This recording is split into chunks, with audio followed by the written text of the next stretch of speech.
After nearly 2 years, Batman.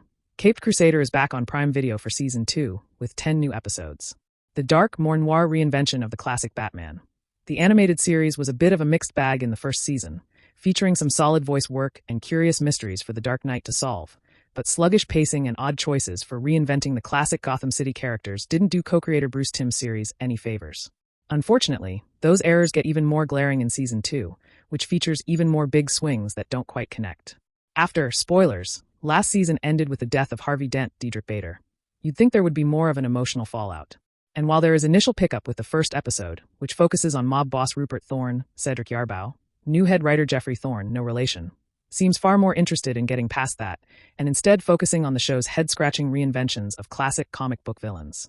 Last season gave us a grimly serious Harley Quinn, Jamie Chung, a gender-swapped Penguin, and more. And while some reinventions were more successful than others, Season 2 takes this villain ball and runs with it in decidedly the wrong direction. Introducing a Riddler whose only connection to the original is him wearing a green suit, and his name, though he gets it from riddling people with bullets, not from telling riddles. Or a Mad Hatter who is again gender-swapped, and this time merely a talk show host who wears hats, get it? She's angry, aka mad. And that's not even to mention the grimly, deathly serious take on the Joker, Matthew Needham.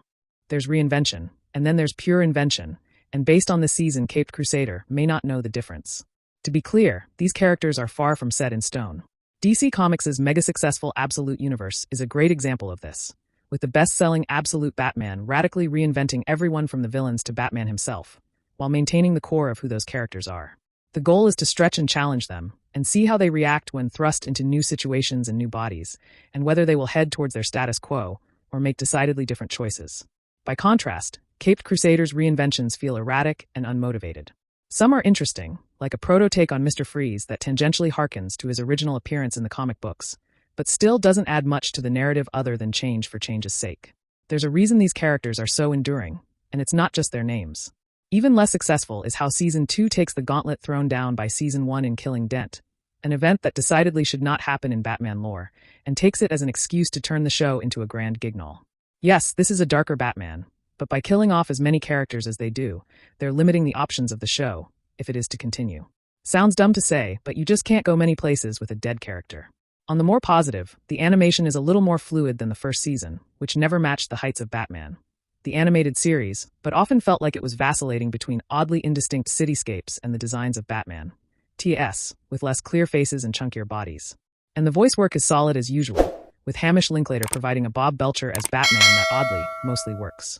Jason Watkins is also appropriately dry as Alfred Pennyworth. The rest of the cast is solid, if unspectacular.